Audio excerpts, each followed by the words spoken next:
As if we didn't have enough trouble. Now the mail is backed up. That postmaster is from your world. You must know her insane sorting system. Krijgen, krijgen. Goed.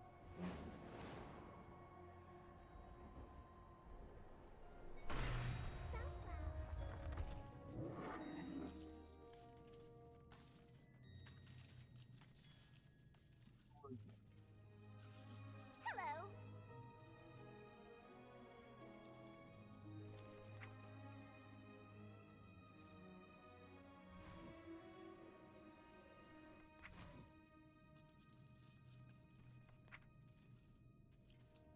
You have a good day now. Next in line, please. No one sends love letters anymore.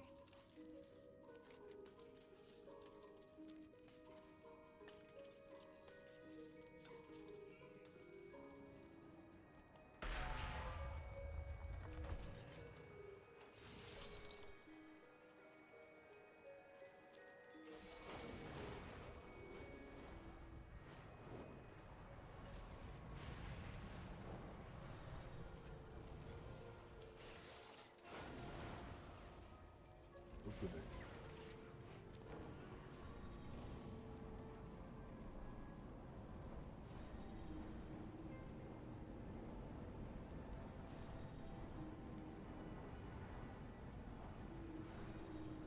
The docks are a quagmire. Nothing coming in or out. Help sort it out.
Sure.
das ist ein anständiger Pin.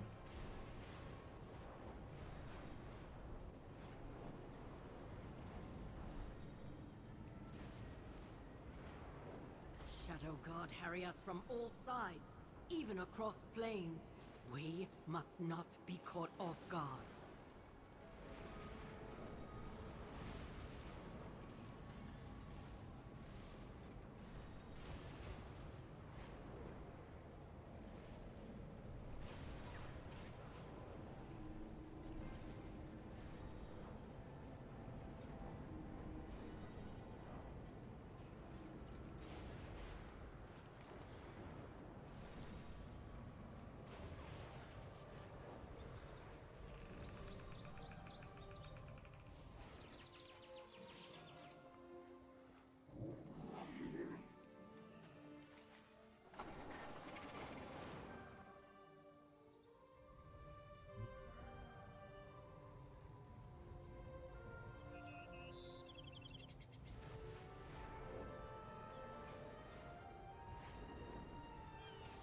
Thank you.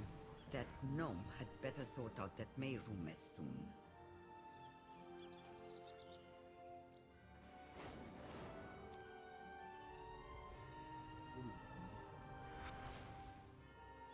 Oh.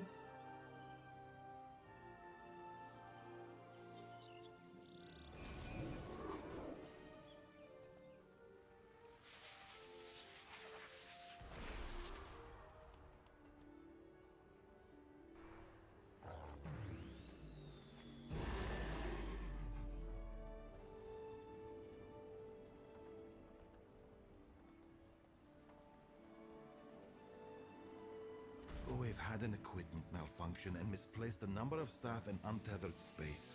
Would you go bring our face divers back to reality?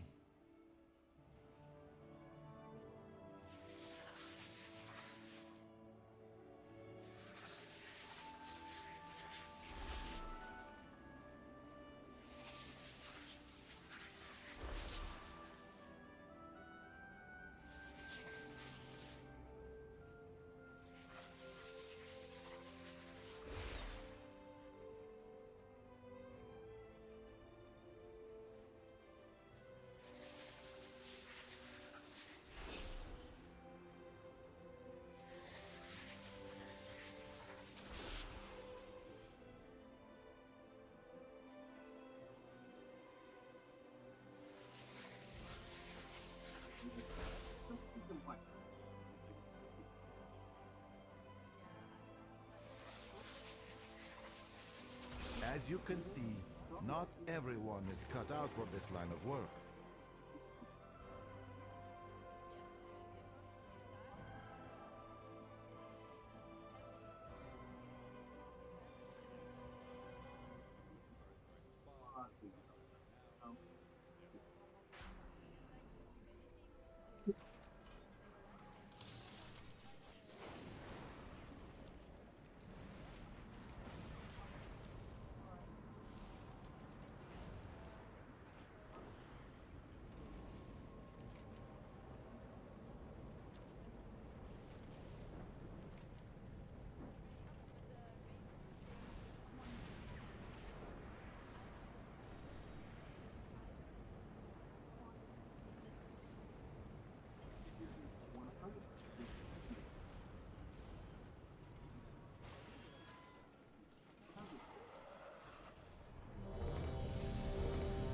The great dragon, Reshanor, tears freely in and out of untethered space, devouring all that is left of our world.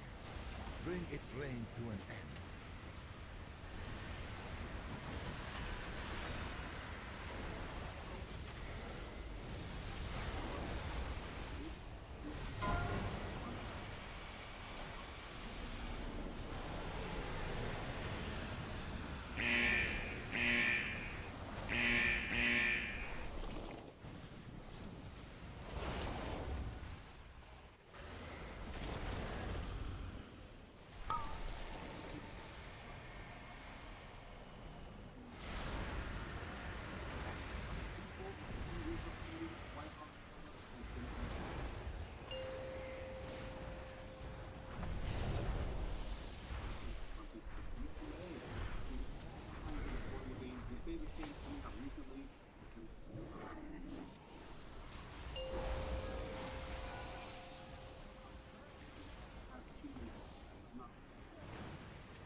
Werbung immer, Alter.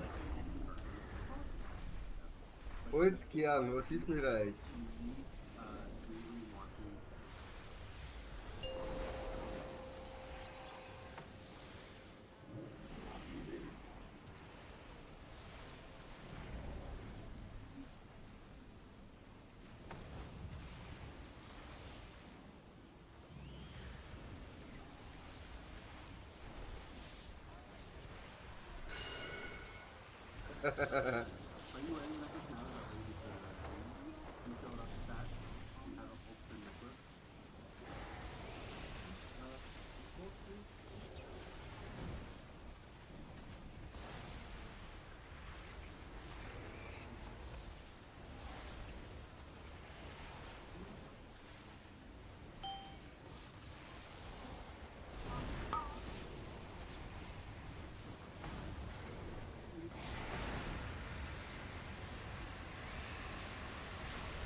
Finally, one battle is ended.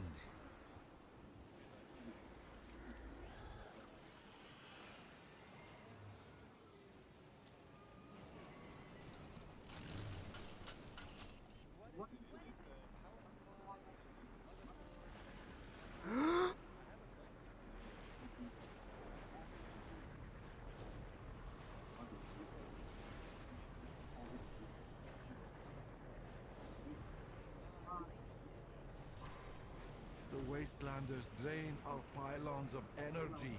The worst part is they never turn them back on. They need to be activated so our dome is powered.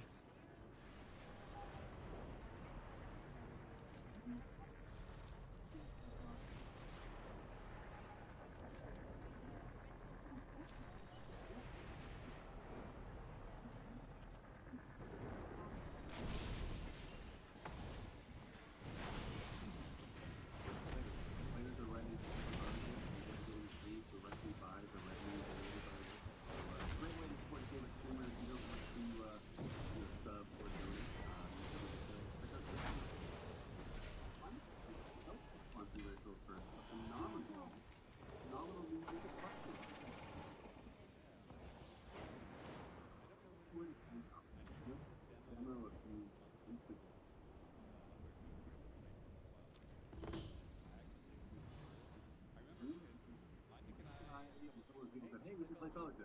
So we played the tutorial, and they're like, all right, we're ready to play. And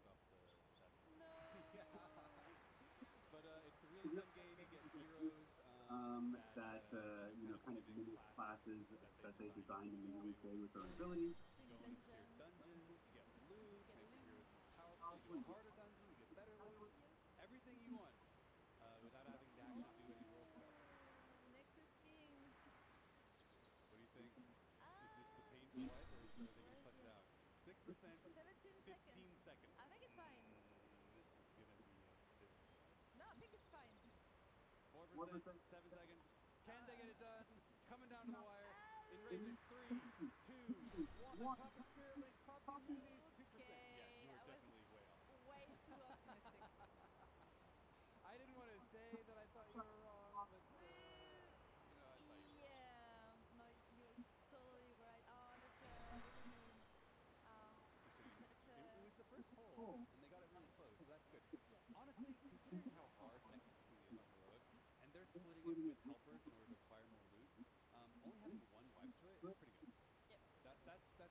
Let's play for a little bit. We have some amazing tools here used to this play. Of course, makes these portable, removable metal posters that you can decorate your walls with at home. You set up around your PC, so you don't have those institutional white walls that we've been seeing so many people sending their setups with. There's no reason not to get a this plate because they have images for any of your passions. Of course, you have the race for first.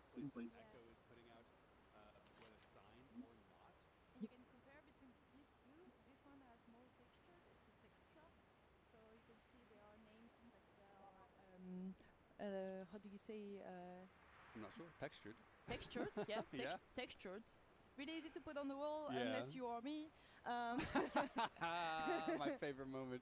Yeah, and then of course they have a lot of other themes as well, ranging from fantasy to literature, movies, TV shows, Landscapes, everything. nature, cities, any image that you could possibly want. We have some examples here to show you. Some of them are even unopened. Here we have Deathwing from World of Warcraft still in the packaging.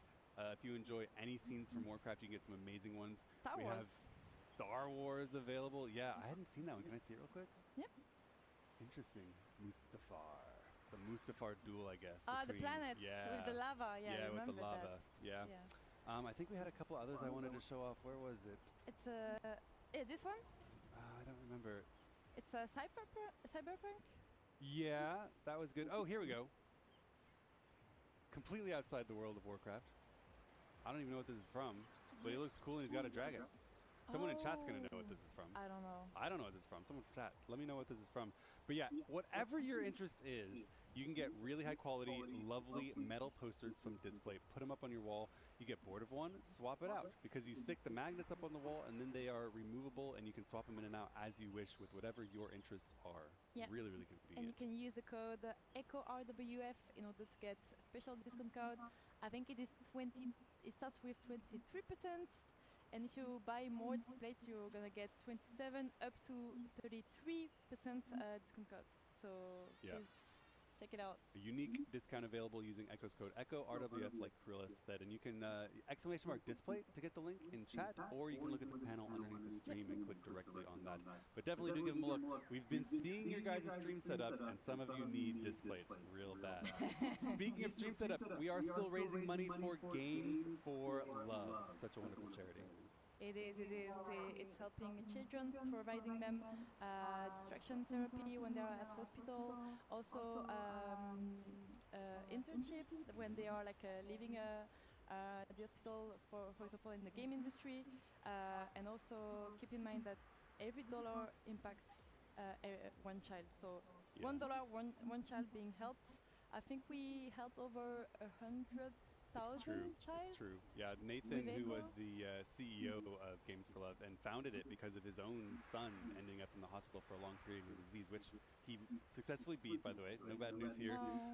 But Nathan saw how hard it was for a child who should be out enjoying childhood to sit in a hospital and started this charity. And let us know that because of donations from our community, you guys here in the Echo Twitch chat, 100,000 children got positively impacted through Games for Love because of your donations in 2025 alone. You guys are heroes. What an amazing statistic. Because all of that help is so powerful.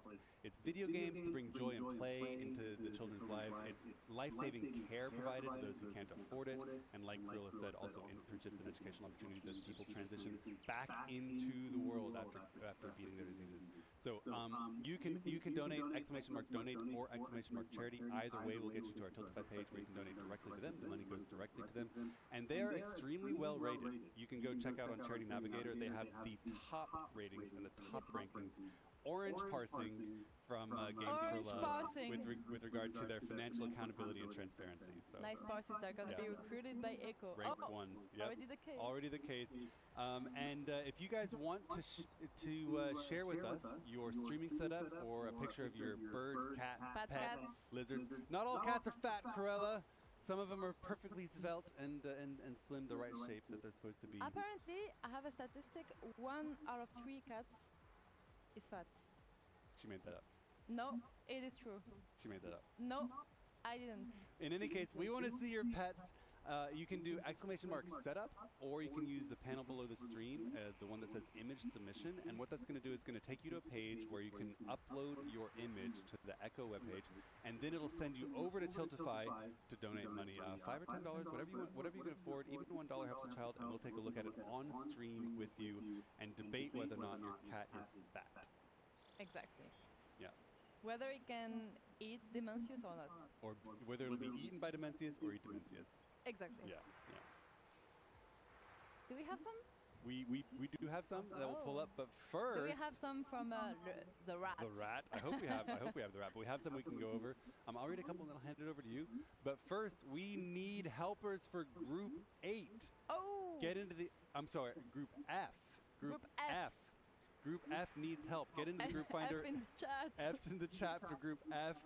They need help. Get into the group finder and sign up because they can't get started until they have all 30 raid slots filled. Whose and raider we is need in Group F? helpers. Who's sitting around? Well, these are we always prep the raid beforehand, right? The goal is for the raiders to finish one split, go right into the next split, and the trash is already done and ready to go. The slower we are filling those groups, the more downtime the raiders have, and that's wasted time when you're trying to win world first. Yep. So yeah, please, we need helpers. Assemble. Helpers, help us. That's what helpers do, and you get paid.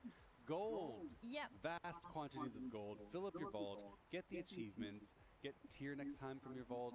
And also beat Gingy at DPS. Which is not very hard. I don't know if that would be what I bragged about. I already beat Gingy. Yeah, I'm not surprised. Did you screenshot it? You're so proud. Okay, I need to explain this story. It's a bit cringe. I mean, I cringe as myself now. Yeah. Cringe, French, synonyms. Come on. Back in Legion, I was no one. Okay. Never streamed. But I was like doing some. I was in maybe a top. I don't know, 200 world guild or something. Yeah. So it wasn't bad. I was like, you know, killing mythic bosses, trying to get better. To get better. And I was farming a lot of artifact power because Legion.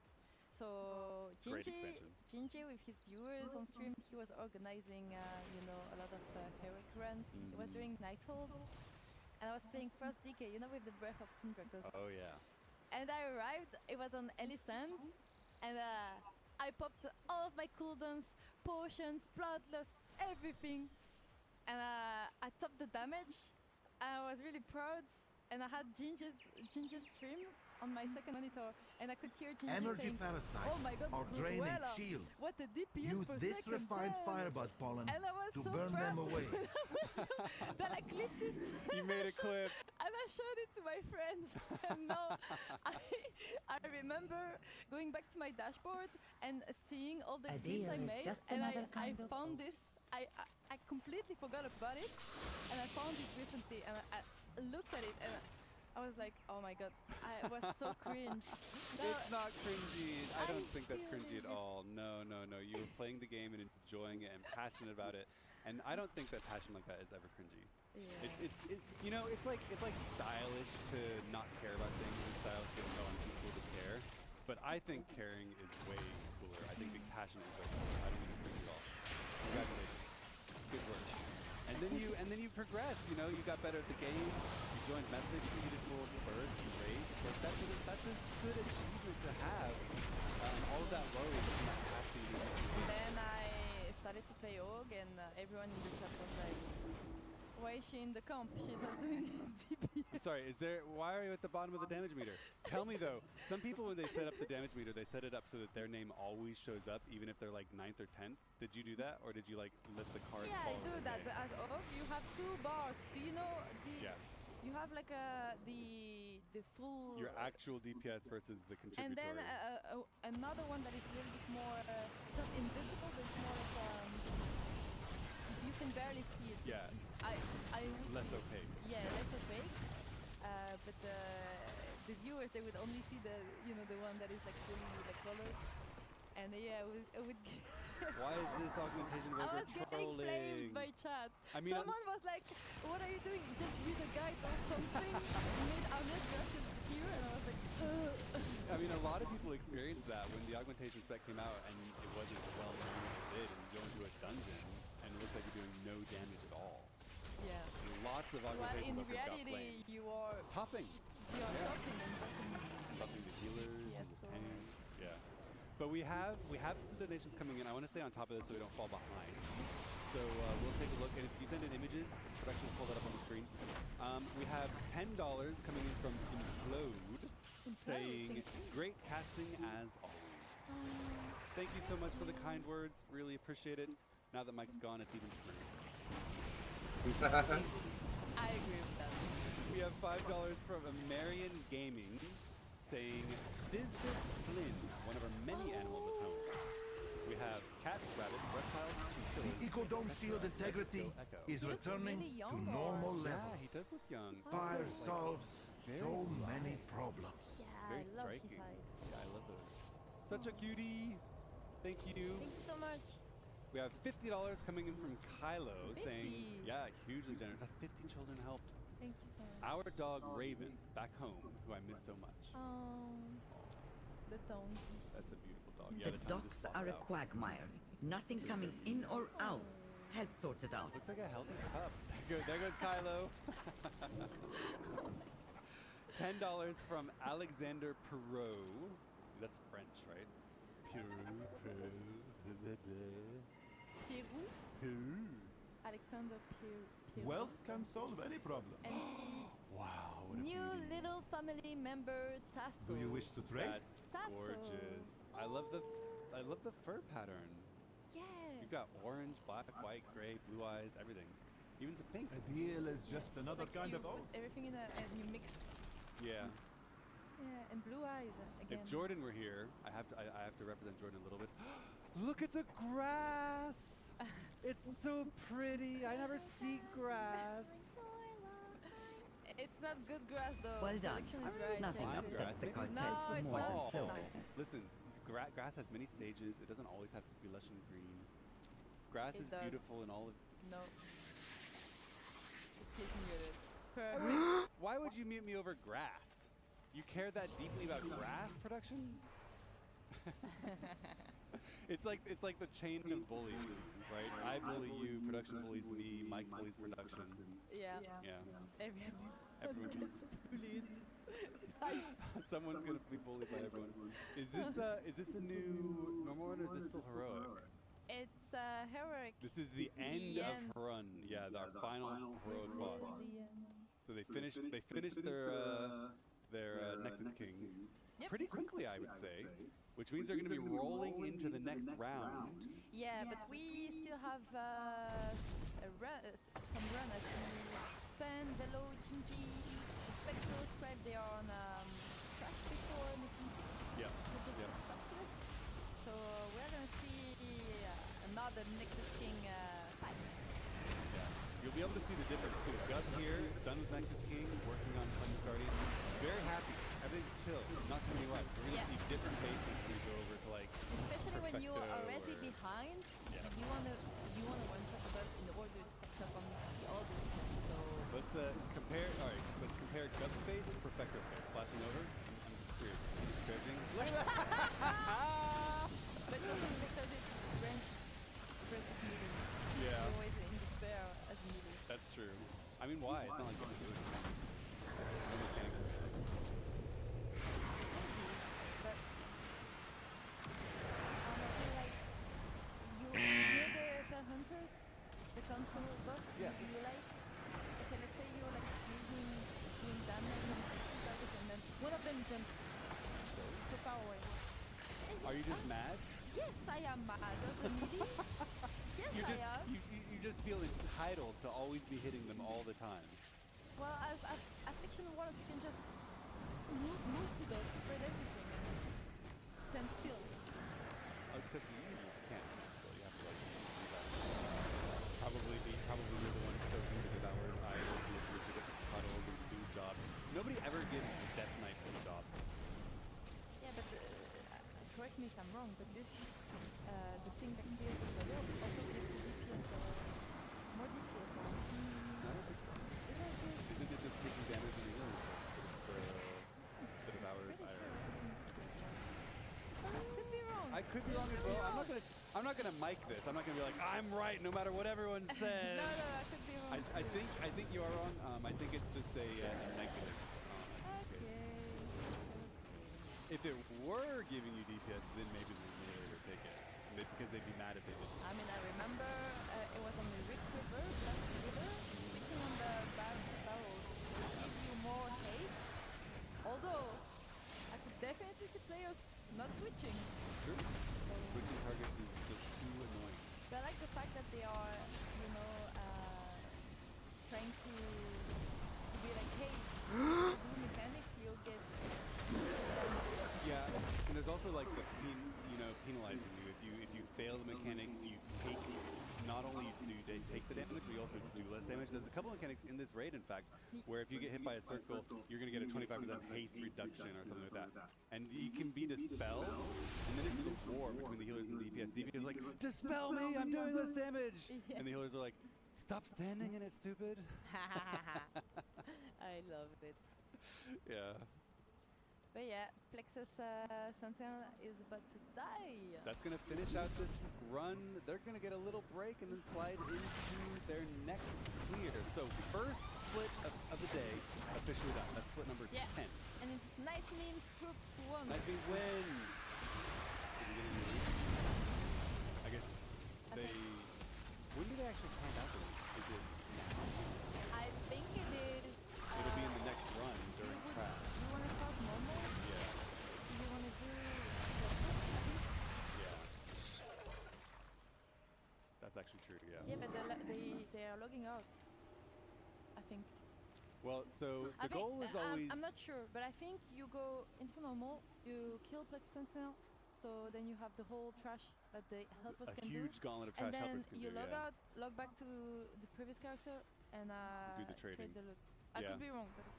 The goal is always to spend as much time as possible making progress, even while you're doing other tasks, right? So the next splits groups are already formed and getting ready for the raid. While this one finishes, they slide into that group, go to the boss. Then you have a huge gauntlet of trash, like Phyllis says. You can have the helpers clear that while you distribute loot. Instead of distributing loot now, which would delay everything, you want to do it in that interstitial space and make sure that you're not wasting it. We have worked too long to fail. Hopping up from his chair because they're on a break ending in 2, 1. So they're always putting a break here. It's also for the players who are supposed to go get fresh air and stuff, but also for the helpers to buy Ventuses for this boss specifically. Yeah. So it's actually a hard boss, and I guess production is telling us that Roger made a video to coach helpers on what to do for this boss. So they are also watching a video while caught. the other players are having a break. It's funny because in previous tiers they would have like a little school moment where before the boss, Mirez or Roger would explain, okay, this is the weak lore, here's how it works, this is what you're gonna do. I think it's really cute that they've actually streamed like that and they just recorded a video and played it for every single helper. Yeah. Break ending in 10 seconds. But it's important because if you can prevent one wipe because everyone's seen an explanation of exactly how the weak lore works, exactly how we're going to move, exactly how our strategy is. You're getting like that's 10 a minutes? huge gain. Yeah, a huge amount of time. And it's efficient too because then the players can go to the bathroom, get a snack, get some fresh air with the splits, obviously. So you take the break while the helpers are again, always trying to min-max your time and get as much value out of it as possible. Yeah, the players are playing, I don't know, 15 hours a day, so yeah, sometimes you have to stretch a little bit, like drink some water, some energy drink or whatever. But yeah, the helpers are doing a really good job here. Yeah, they are. Yesterday we saw a lot of splits have 2, 3, even sometimes 4 wipes on Nexus King, which is obviously they're willing to do that to get the extra loot that you gain from having helpers, but it's a lot of wasted time and it can feel bad for the raiders. Today, fewer wipes. Today's helpers are good. Join the group. Get in there. And I think helpers are getting better and better because I think you can recruit. So because the third day of the race of the season 3. So as a helper, for example, you can have some multiplers, maybe you did some multiplers yesterday or the day before. So you're stronger than the ones that were here on Wednesday. And also some of them maybe already did Nexus King with Echo previously. Maybe it's the third time they're doing it now. So of course you're more comfortable. And also the Echo players, after seeing the fight over and over, of course they had it on PTR but only for an hour. You're getting also more comfortable. You know what to ping, what can kill helpers, how to prevent it. So of course they're gonna be better and better, and Yeah, absolutely. And we're also coming into the weekend. These untethered souls Friday, have some more earned people, their peace. getting off work. Thank you. More helpers available that maybe couldn't play earlier in the week. So it's definitely smoothing out, which is good. The goal, hopefully, is to finish all of the splits. For those who don't know what's going on, Race World First, trying to get the highest item level you can. You're funneling a lot of gear into the raiders by having helpers come in and give up their chance at loot in order for the raiders to collect all of that loot. And that makes you significantly higher item level than any guild that doesn't do this. I expect Echo and Liquid to go into the raid at you know, a full 700 item level, 3 to 4 item level higher than everyone else. And so the goal today is to finish all of the heroic and normal splits through heroic Nexus King, leaving only heroic Dimensius left. They're going to do that fully in-house. Only the Echo Raiders doing heroic Dimensius. Yeah, I think you're right, because I don't even think there is a need to bring helpers in order to make an extra Dimensius run, because at this point you don't have players that are gonna be needing the same loot. If you just wanna distribute couriers correctly, if, like, for example, a player is missing a forceps, so you have the Omni token. So you have to keep this in mind. But if you're missing, for example, 2 pieces, then you need 1 curio. So they are gonna assign groups like that. I think maybe over the night by the analyst or stuff. But it is gonna be after they decided their mains. Yes, and once they've zeroed in on exactly what the mains are and what loot is actually needed, then they can create really organized, efficient groups to maximize ensuring that everyone's getting the curio they need and no loot is being wasted. And then they're going to be running those. If Mike is right later tonight, but I kind of doubt it, they might go in and look at Heroic Dimensius tonight just like they did yesterday, make sure that everything's working. But for the most part, I think we're going to be doing Heroic Dimensius tomorrow and then sliding into Mythic after that. Either tomorrow if they go really smoothly, but I still think that's pretty optimistic. More likely on Sunday, our first Mythic kill. Yeah, as we pulled Nexus King. Nexus King! You want to talk a little bit about the mechanics? You haven't really looked at this boss in a little while. Yeah, so you can see this huge frontal. Basically, you have 2 frontals and 2 circles. Each tank have to tank 1 of each. Yeah. So 1 frontal, 1 circle for each tank. The circle has to be soaked by the raiders. So I think on Heroic they don't care. They don't make 2 groups. They just all You can just soak it. both of them, yeah. But on Mythic you will have this kind of stack issues where if you don't remove all of them, then you're gonna be mind control. You're also being mind control if you die. Yep. Currently, if you're looking for the debuff, only Reviled DK has the Oath debuff right now. On the top left, it's that little purple debuff in the top right of Reviled DK's frame.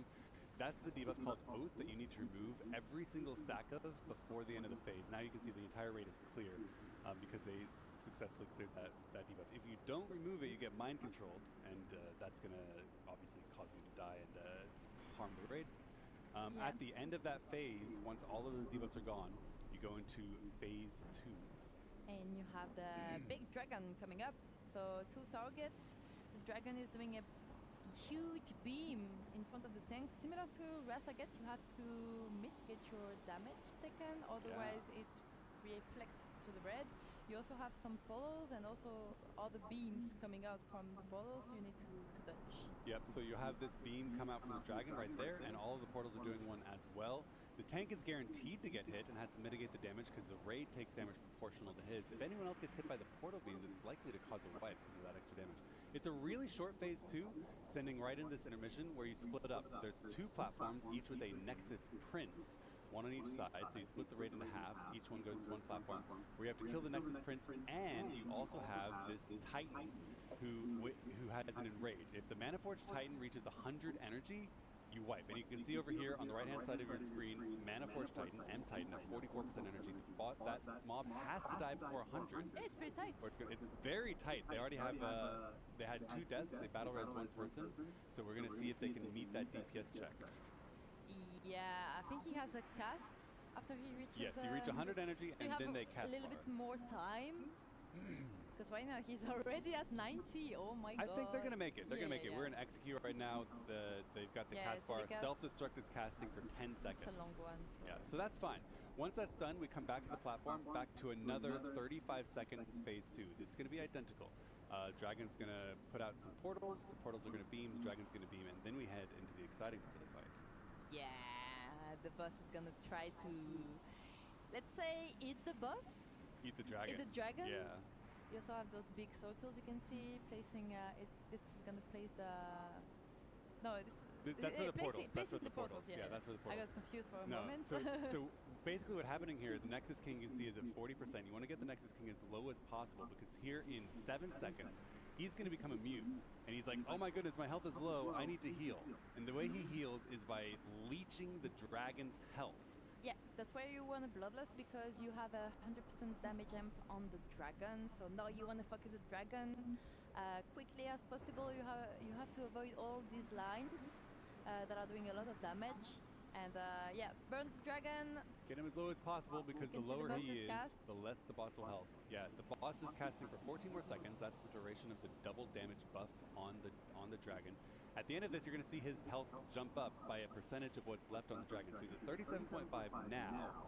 In 4 seconds, the burn ends on the dragon, and he heals based on how much health is left. They had a good burn there. That was not bad. Yeah, so now we are heading into P3 with the boss being at 56%, and now this is going to be the interesting part of the fight. This is very fast. So we have, I think it's 6 on heroic stars you are placing. It's similar to Kaiveza. This is going to drag you in, so that's why you want to place them in a kind of a circle. Otherwise, the dragging stuff is going to be way too big. The dragon is dead already. They killed the dragon. The boss ate the dragon.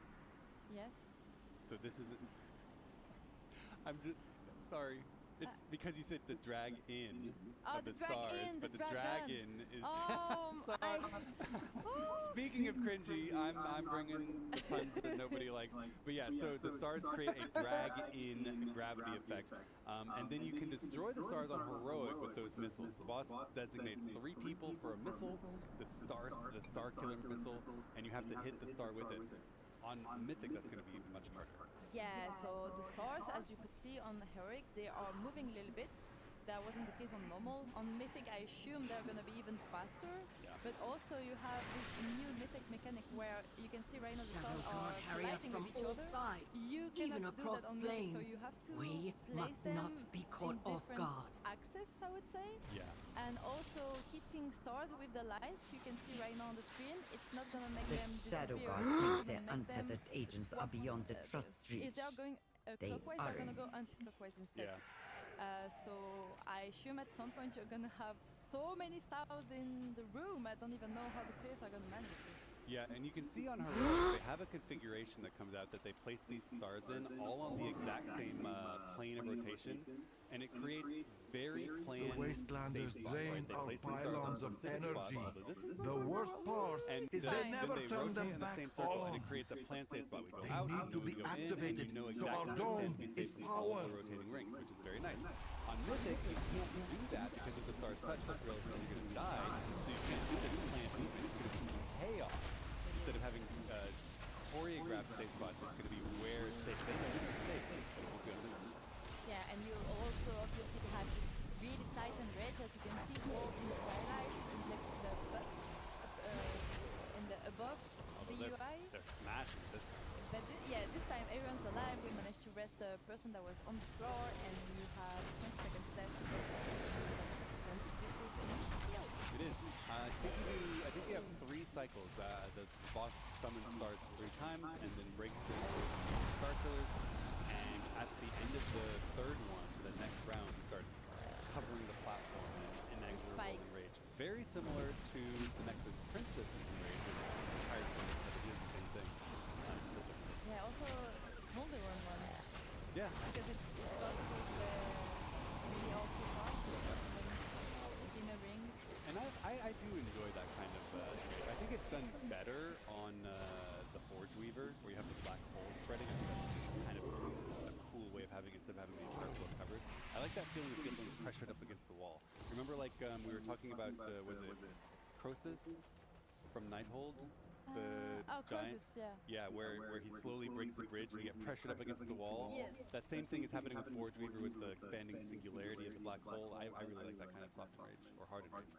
I feel like movement speed is going to be so important for this raid, especially with Nexus King, which I saw, and also this boss we are seeing right now, the Forge Weaver you talked Yes. about last phase. That is, you have this constant black hole that is dragging you, and it keeps on increasing.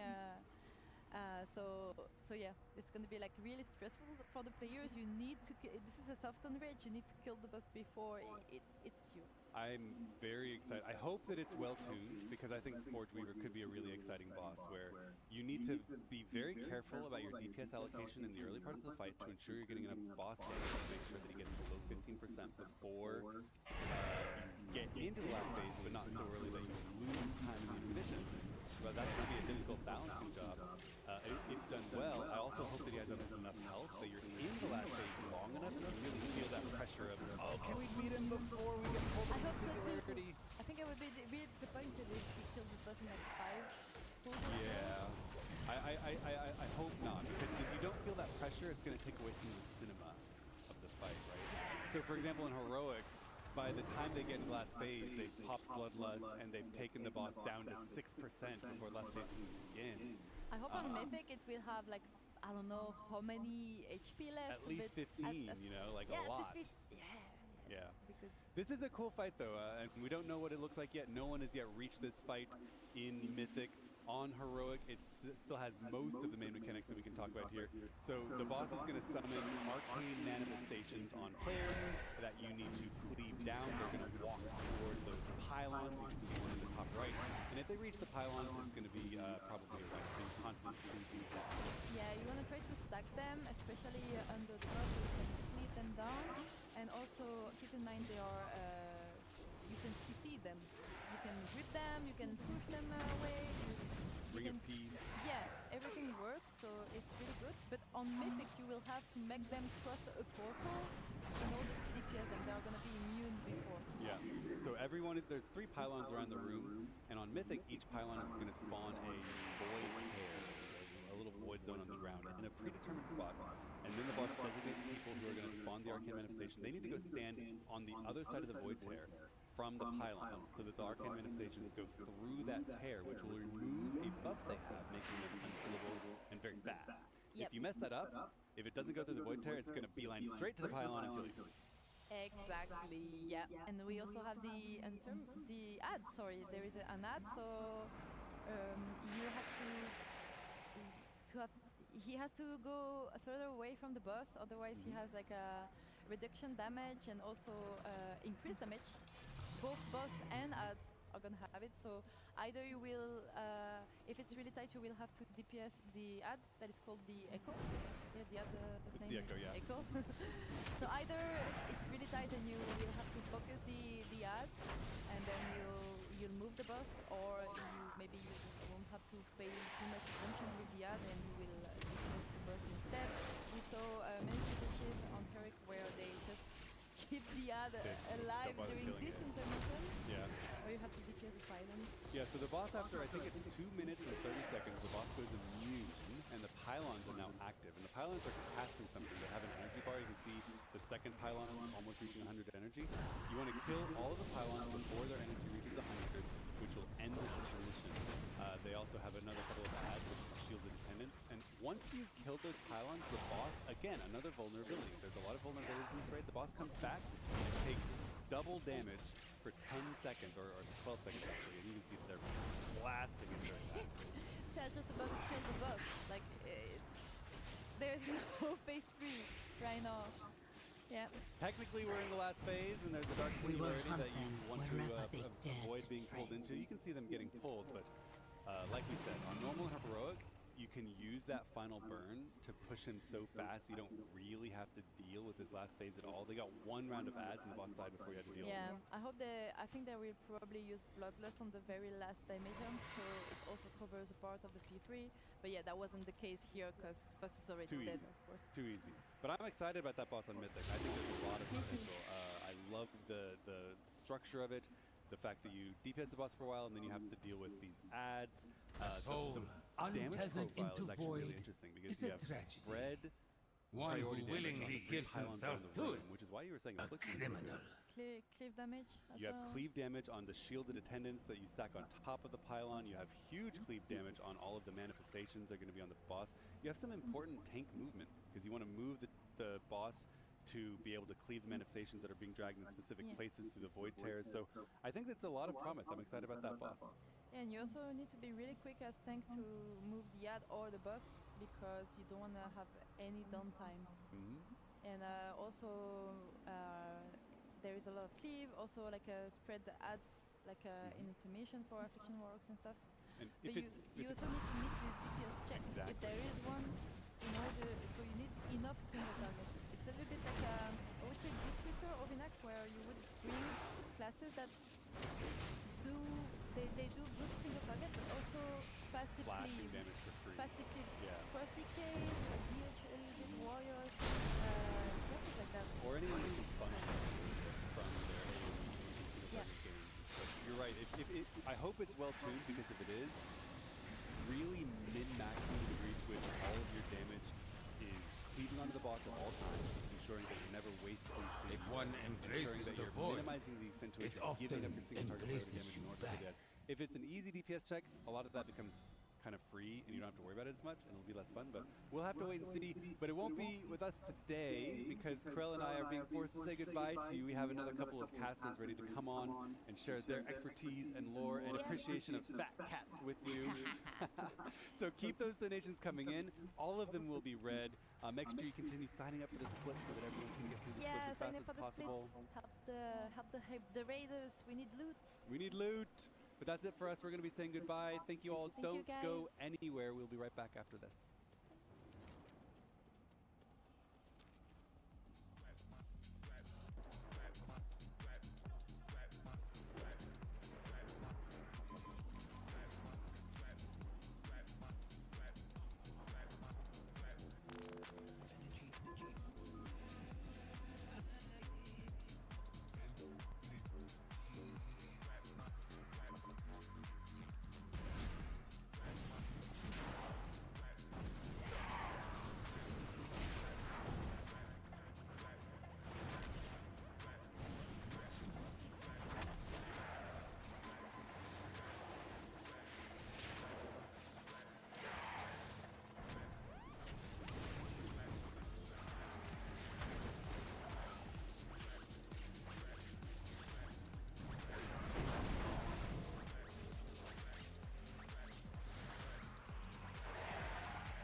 Alter.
The Shadow God think their untethered agents are beyond the trust reach. They aren't.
Das Duval.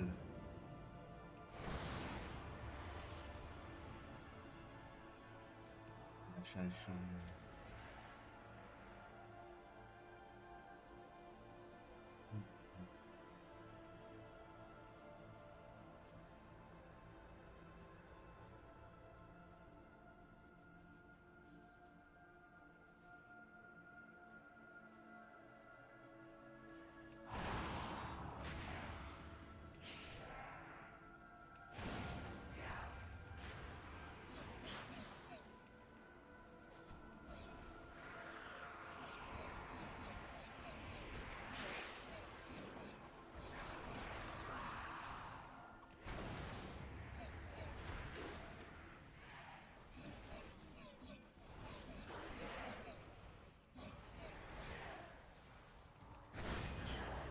Well done, traveler.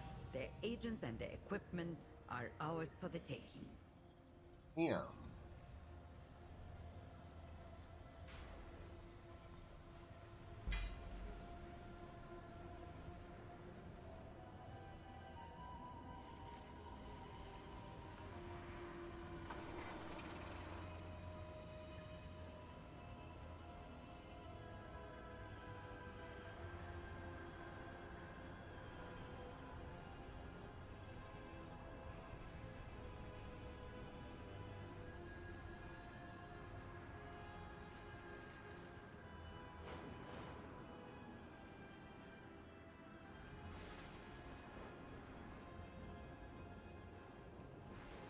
the Reshi Wrap upgrade. Reshi Wrap.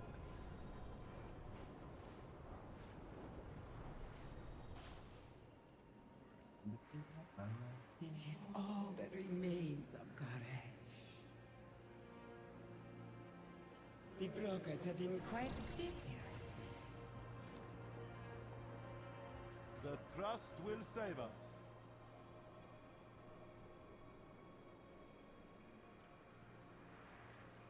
All our efforts have led to this.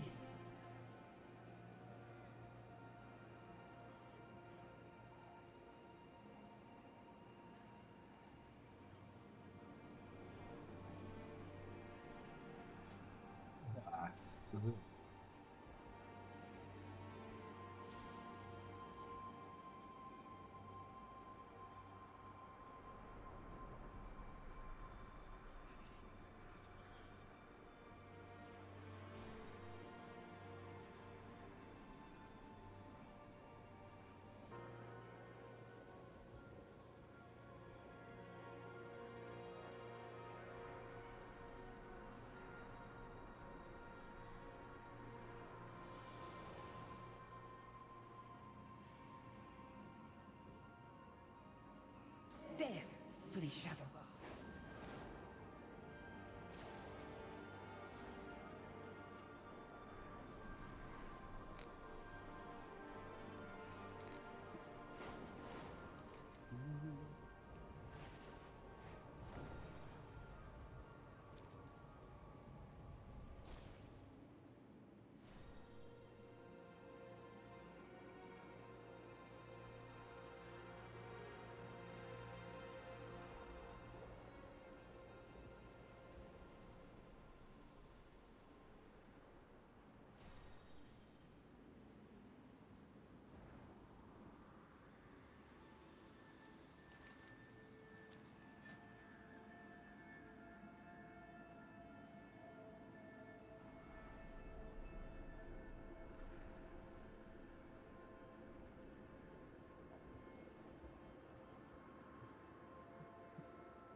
Dann heute Anschluss machen.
Hello.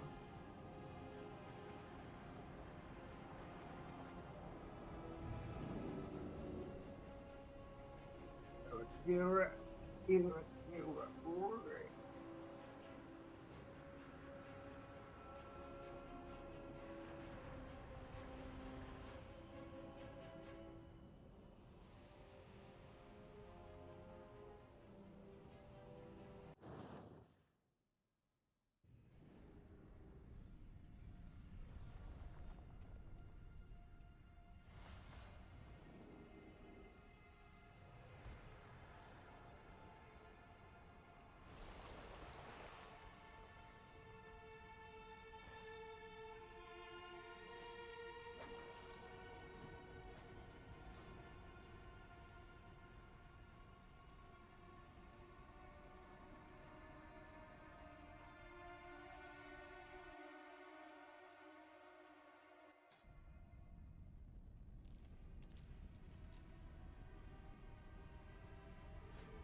These things. Sama. Out of the box.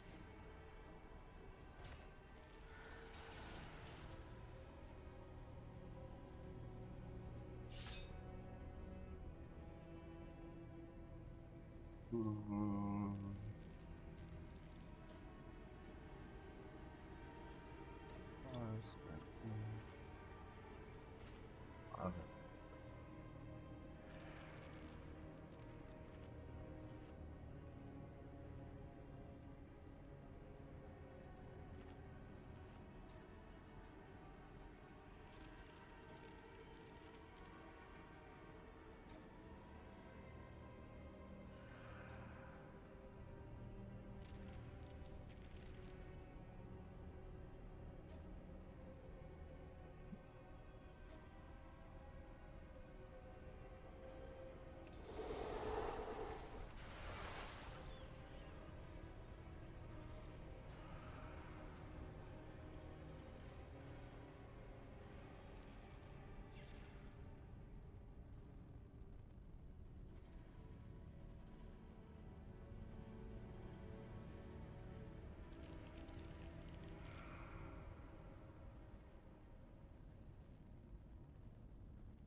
Black.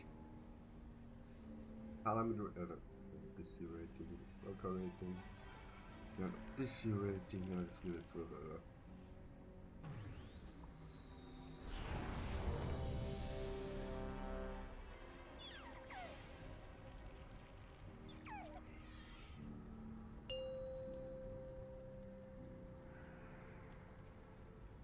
5, 4, 3, 2, 1. The way forward opens, and your fate 5, entwines 4, with mine. 3, 2, 1. Go.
intruders. Find them.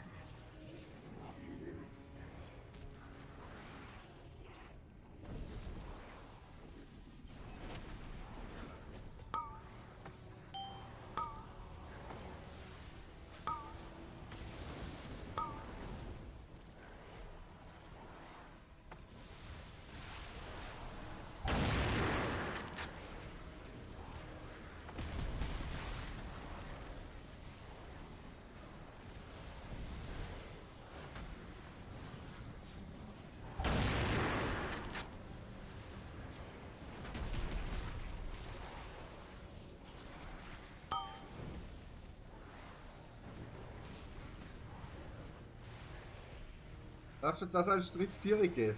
Diese Dreckshalter.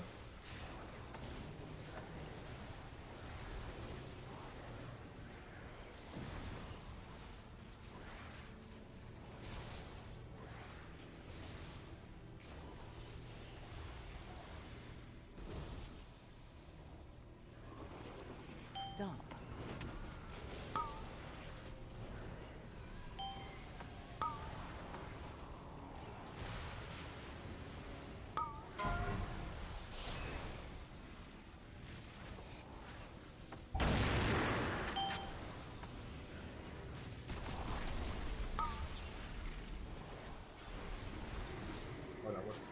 What the fuck? Front.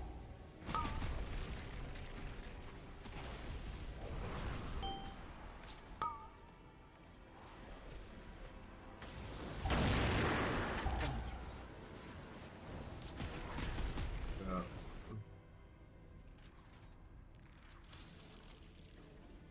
Ah.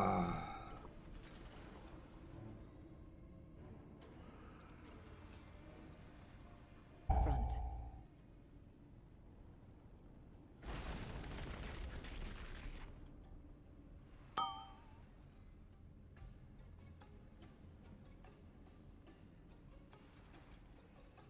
Front. Front.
Oder genauso deppert wie vorher.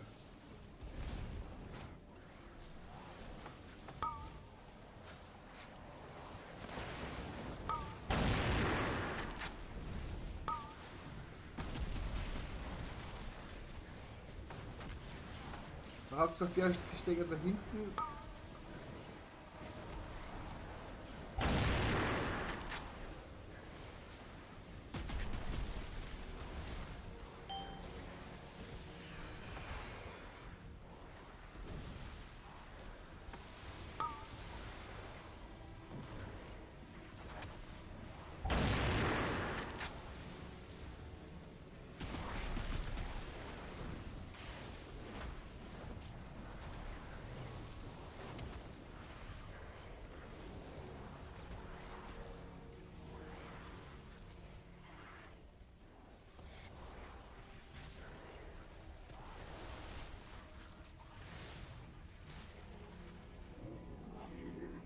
Stop. Stop.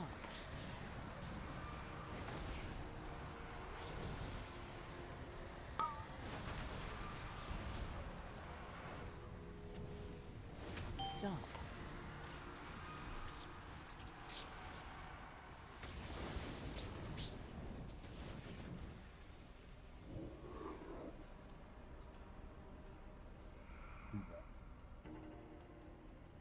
Incompetent drones.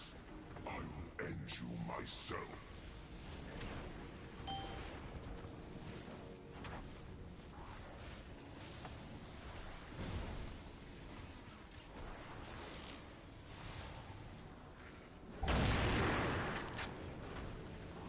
Also dieses Trigger ist so fett, das ist unfassbar. 50k was dead.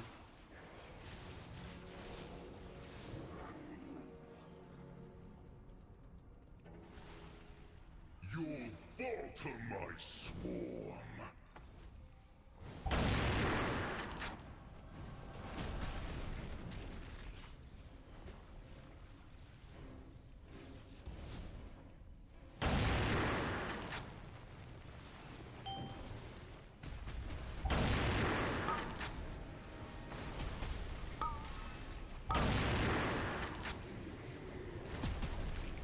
My swarm hungers.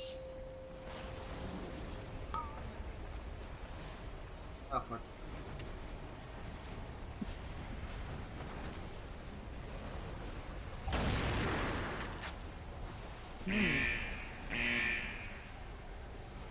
Ah, Alter.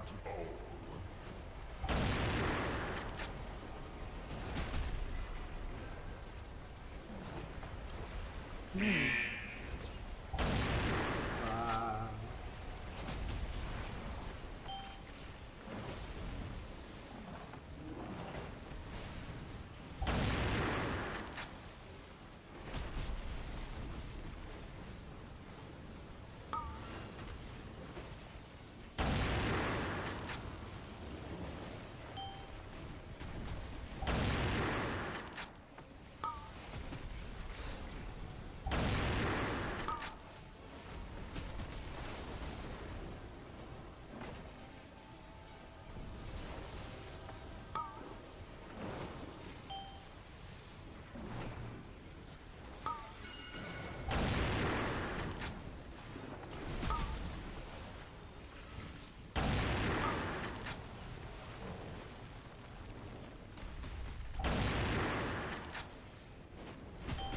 My swarm hungers. Jetzt doch kommen, Alter.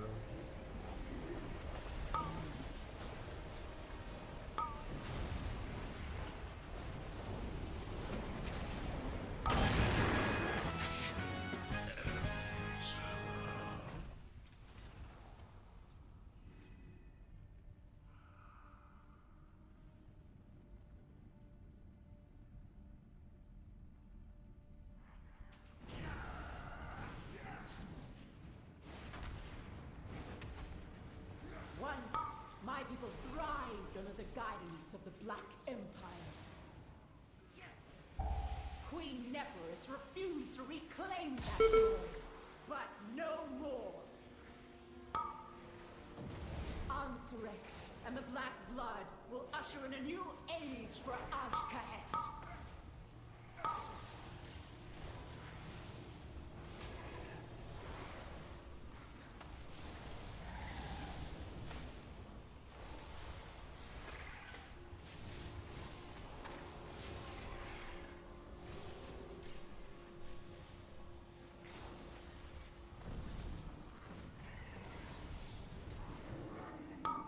Courage Boxing den Weg gehen. Nochmal, ja.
Das ist ein Riesennetter.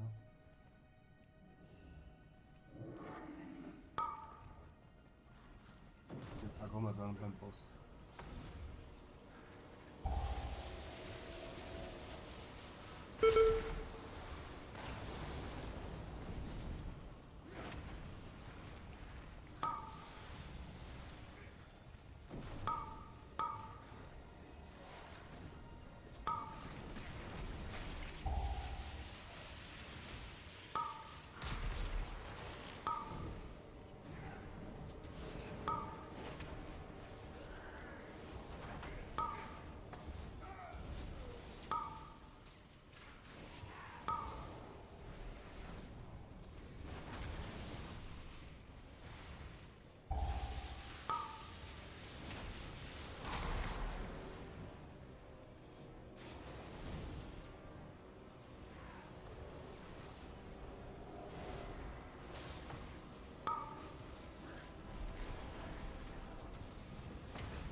Also, geil.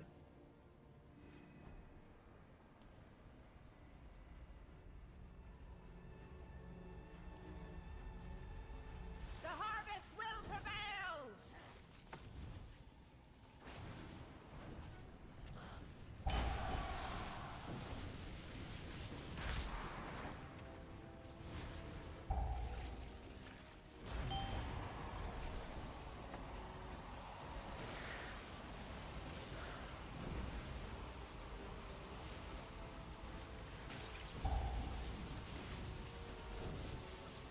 Boy, take you all! Oh, das ist so nett. Ah, die Scheiße.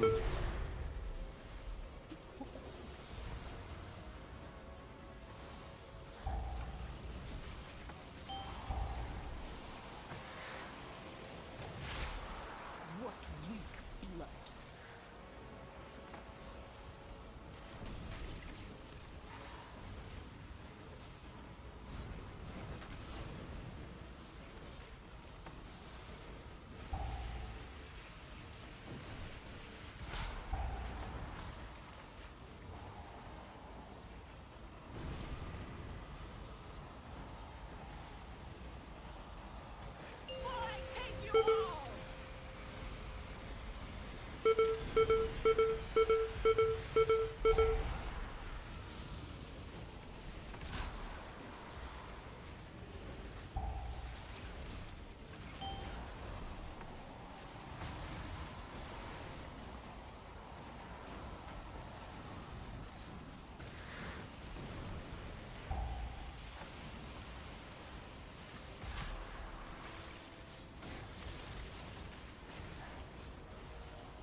Trinky. Ah, wrong Trinky.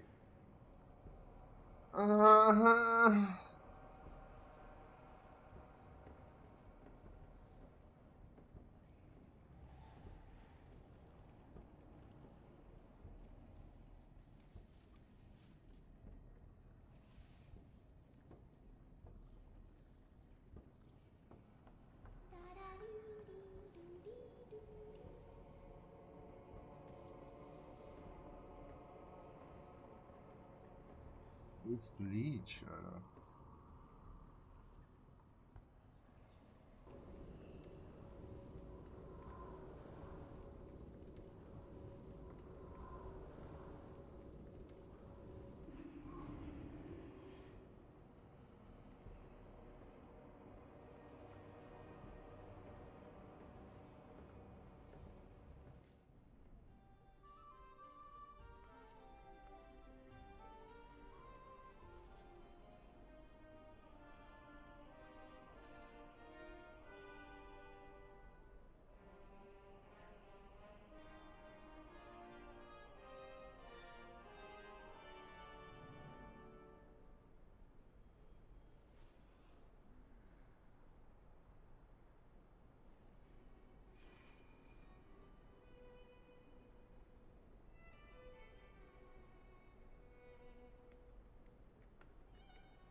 I understand your frustration, Gaora, but do not rush to conclusions.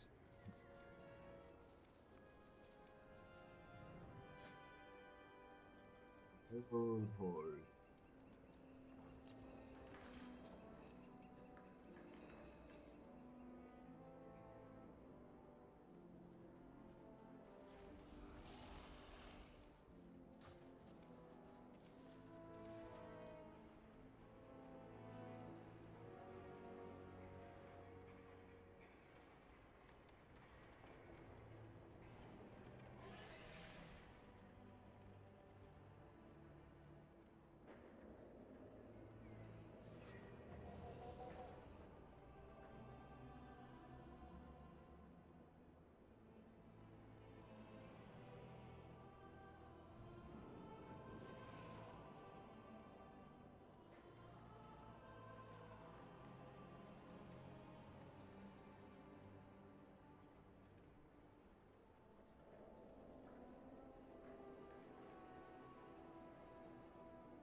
Oh. Oh.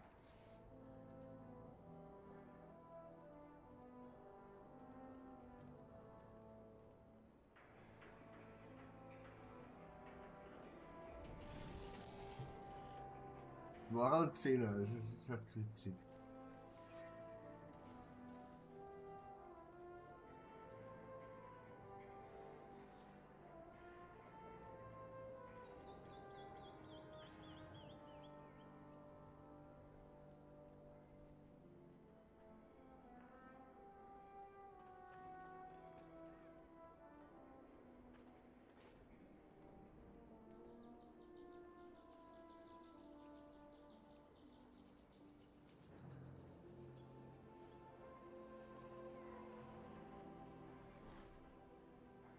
Pick me.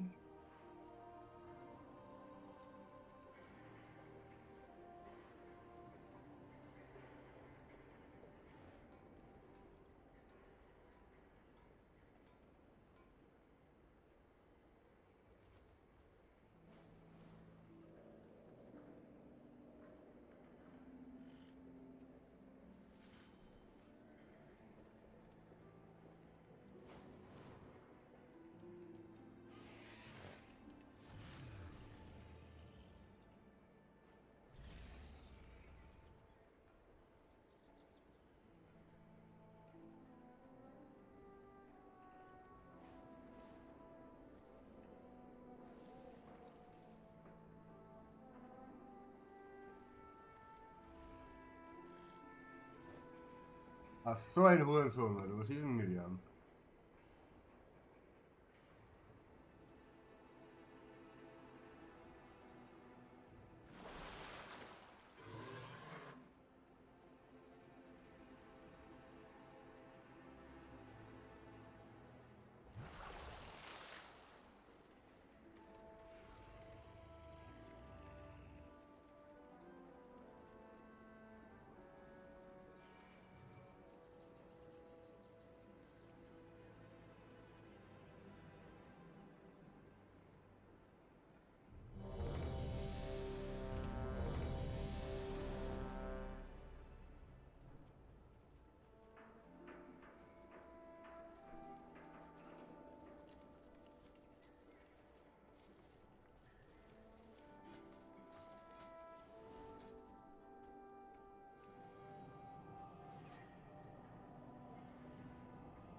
Oh.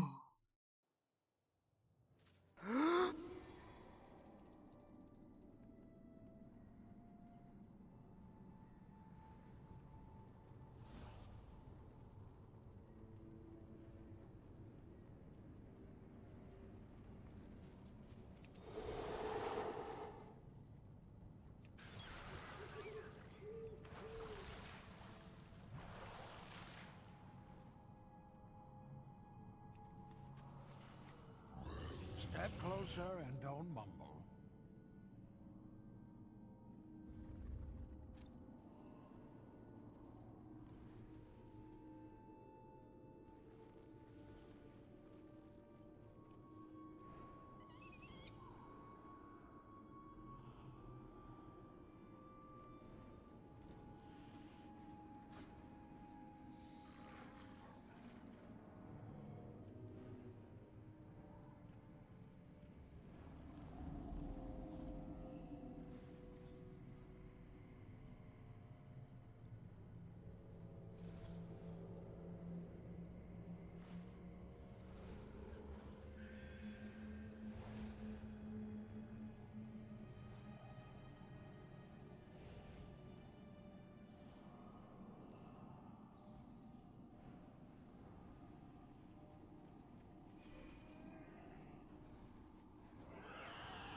Fine, leave.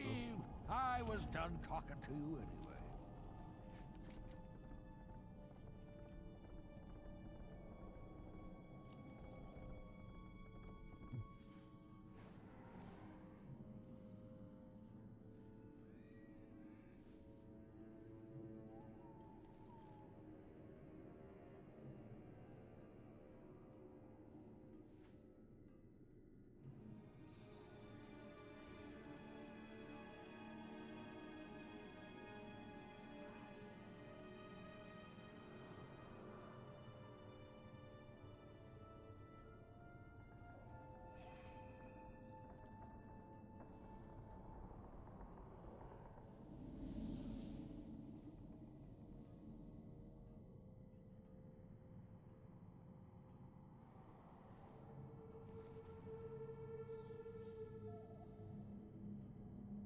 level every tier, and so until you show that you are that guild, I'm just going to assume you are. It's not even a method thing. It's like any other guild in the world. These two guilds are very special, very driven.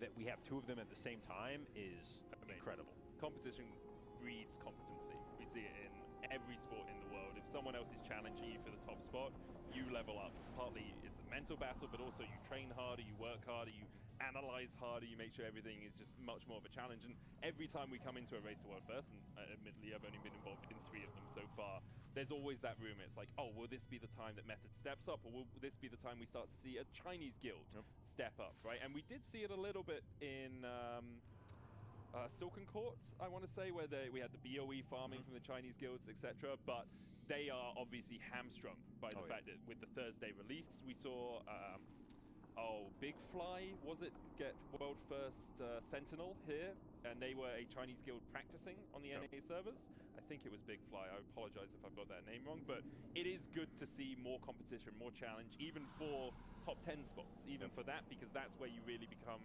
You begin to evolve as teams, you know?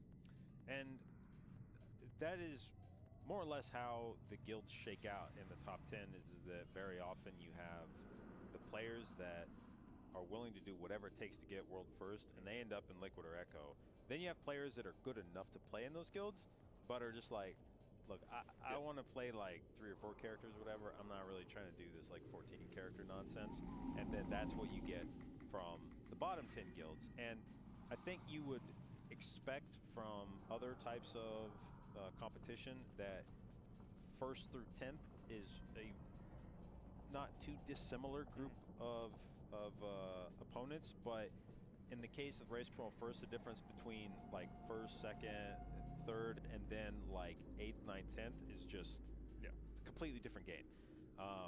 And so it is the Liquid and Echo thing. When you see what those two are capable of and how much above even like a top 10 guild they are, it's and you know, as I've said, really until I feel like you come to an event like this and you just see all the people. It's one thing for us to talk about how many people are involved, but when you actually show up to the event and you see everybody walking around and you're just like, oh my god, this is like a small company that exists. I feel like I'm in a startup right now. And in some ways it is. You have that same energy, that same passion that's associated with startups of guys. You know, you got players that are walking in here at 5:30 in the morning, like, let's get it done. Let me have a look at the spreadsheets. Let me see what I can do. And the same atmosphere extends to casting here as well, I find. Like, there are things I do here that I know firstly, I couldn't do on a League of Legends broadcast, but also secondly, that I wouldn't have that same drive to do because it's much more refined, right? League of Legends, I'm there, I cast, I'll pitch a few segments. If the segments get approved, I'll do it. Otherwise, I'm cool. You guys know what you're doing. Whereas here, even like coming on, doing composition planning this morning, or doing the Flamingo segment in front of the green screen, you just feel like you are part of a family. Yeah. You know, you feel like you're just all here, you're working towards a common goal, and we all contribute to it in our different ways, and it feels very LAN atmosphere. It's like you're here with your friends, it's a weekend, let's just raid. Let's stay up 24 hours a day, let's not get any sleep at 40 years old, because that's what we're here for. It does, you know, it's a Race World first and foremost, a community event. You know, this is, Blizzard has been very hands-off of the Race to World First. Not to say that they don't watch and encourage, and as the Race to World First has evolved, they've integrated with it to some extent. You know, they have a Discord with the different guilds in it where the guilds can have direct access to Blizzard employees and communicate about stuff, but Blizzard has never tried to take any kind of ownership or possession of the Race to World First. They've allowed it to be run by the guilds themselves, and that's a pretty rare thing in major esports, that you just have the developer say, you know what, we want to leave this completely up to the players, and you guys do with it what you will. And I think there's been discussion in the past about would it be better for the Race World First if Blizzard did step in and create like rules or a server for it, or something to try to encourage like a more even playing field or something. Sure. But it would really kill this kind of Race World First if they did that. And it is truly, you know, the Race War First is a truly unique thing in the video game landscape, and one that does have a very, you know, a vibe that is completely different to everything else. It's unique to most of the other things I've experienced. I think speedrunning communities is the only thing I can really equate it to, where it's just a bunch of guys trying to do their best on a thing. Do you think, though, that there is, if Blizzard got involved, I don't think they should get involved with rule setting or anything like that, but a bounty or some such thing for the winners? Because NetEase do that for the Chinese guilds. They give a bounty and it increases every tier. Do you think there should be some sort of award, prize, even a trophy or something from Blizzard? Well, the problem is that I don't know where the prize pool comes from at that point. The amount of extra WoW subscriptions you get during the Race to World First. And that's a topic I was actually just discussing with one of the analysts here. I am not super convinced that the Race to World First generates a lot of revenue for Blizzard. I think a lot of people expect that, you know, you see the Race to World First, you see the number of viewers that it attracts, and you assume like, oh wow, like this becomes, you know, when the Race to World First is on Twitch, it's like the thing on Twitch for it's like the viewership, like a massive viewership on Twitch, and so I think there's this expectation that with those viewers comes some amount of increased revenue for Blizzard, but personally, I'm not convinced that actually translates to a lot of money for Blizzard. Usually, the argument for why it would mean more for Blizzard is like, well, with all these eyeballs, means people are going to be playing the game more. They're going to be like potentially like resubscribing to the game. Churn players coming back.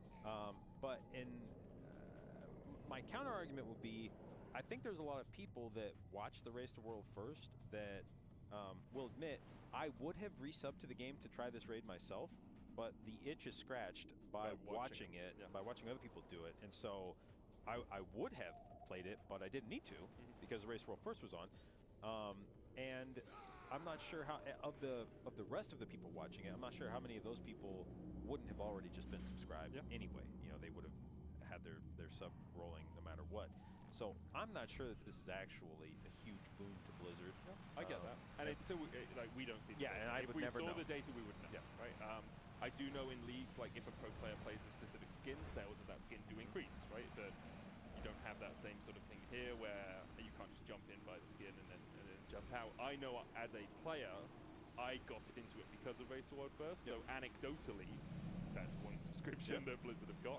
There is also an argument for, is it just good marketing to have a cool event like this, and do you spend some of your marketing budget on, even if it's just like a Stanley Cup type thing? It's a trophy that gets handed around the teams, you pay to get it engraved, the team can get it engraved, and then if Liquid win one time, you send the trophy to them. If Echo win the next time, they send the trophy over to Echo, and it's just a thing that passes around. You spend like a couple of grand on a nice trophy one time, and then it just rotates, right? Well, the interesting thing is that Blizzard is involved in WoW esports, just MDI, not for Race to World First, which then I guess is the sort of curious thing is like, why is it that they got involved in Mythic Plus and arenas, but not the Race to World First, especially given that the Race to World First is the oldest of those things. You know, it's been around since the very beginning. So why is it that Blizzard felt that they should be involved in these other segments of the end game, but they've been completely hands off with the Race to World First? And so, like they've been willing to make prize pools for these other things. And I feel like it must be a conscious decision from them to not have a prize pool for the Race to World First. Obviously, speculation as to why that would be. But yeah, I am, I guess, a doubter of whether the Race to World First is a huge moneymaker for them. I think I think they love the Race to World First. I think they would be very sad if it went away. I don't know if it adds to like their top line or whatever the. However they're counting it. As we said, some of the organic nature of the Race to World First is part of the joy of it, right? The fact it's the teams who get to decide what the Race to World First means, how much they want to invest in it. There isn't a strict, you have to kill these bosses in this order, you have to do it this way. Like if you wanted to skip Soul Hunters on Mythic, I don't know what the agreement is between the teams, but technically you do kill the Mencius while skipping Soul Hunters, right? So do you need the achievement, or do you just want to go and then skip that boss. We're not going to see it happen. Everyone's going to kill the Soul Hunters because of the boosted drops. I mean, this was a conversation I had with my chat the other day of, you know, when it was first revealed that Soul Hunters was an optional boss, but you wouldn't get the achievement for not doing it. And then the question was, well, do you have to kill Soul Hunters to be the world first guild? And there was arguments back and forth, and that was sort of the point, was there is no consensus about that thing. It's you know, that because there's no rule maker in this sense, it is strictly up to the community definition of what world first is. There would be some people who would, I think, say that if you kill Dimensius first and